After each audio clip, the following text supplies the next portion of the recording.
I've been a full-time creative business owner now for 10 years, and along the way, I've learned tons of lessons that I want to share with you guys. Welcome to Lesson 3, Selfless Content versus Selfish Content. Let's get into it. To understand this lesson, we need to first understand value. You see, the whole reason that you can become a content creator or run a creative business using social media is because of value. You add value to people. And there's a couple different ways you can do this. And to understand that, we need to first understand social media and why people use it. There's really three main reasons: entertainment, education, and connection. Let's talk about entertainment. This is when people get online to smile and to laugh and to share things with others and to feel good. Then there's education. People get online to learn something. They want to sharpen their skills. They need to figure out how to do something.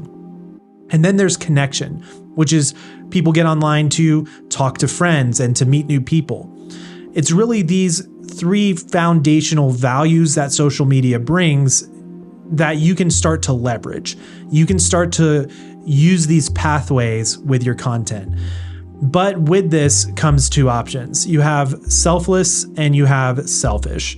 A lot of times when people first start out on their creator journeys, they tend to go towards the selfish route, which is all about you. That's all about how you're feeling and what type of views you want to be getting and how many subscribers you have and how well your video is doing for you.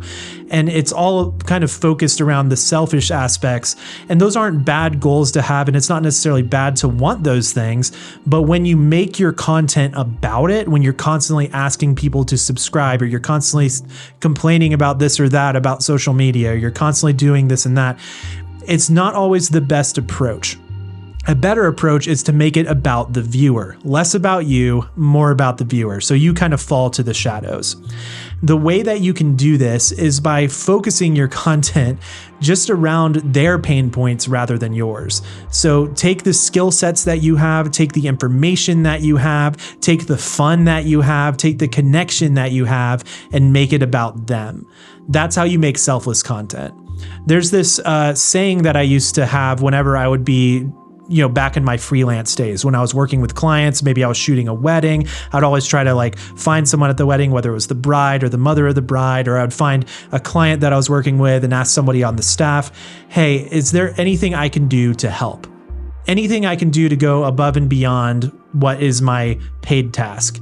And that was my way of serving, right? And so that's what you want to do with your content. Rather than just showing up and saying, hey, I made a video, you should like and subscribe. The better thing is to approach your content at the very beginning, asking that question: how can I help? What can I do to help somebody else get further faster? What can I do to help somebody else smile? What can I do to help somebody else find real connection, through community online? And so tackling things in this way and asking those questions really gives you more of a servanthood perspective. And I think that's really the secret key to being able to have a success as a content creator or a creative business on social media. You fall to the background and you make it all about the viewer. They're the star of the show, not you. And you're just there to hang out with them. You're there to make them laugh, make them smile, and there to, educate them or give them some encouragement. That's your role as a creator. So hopefully that is a helpful little lesson for you guys today. It's something that I've learned over the course of doing freelance and now content creation.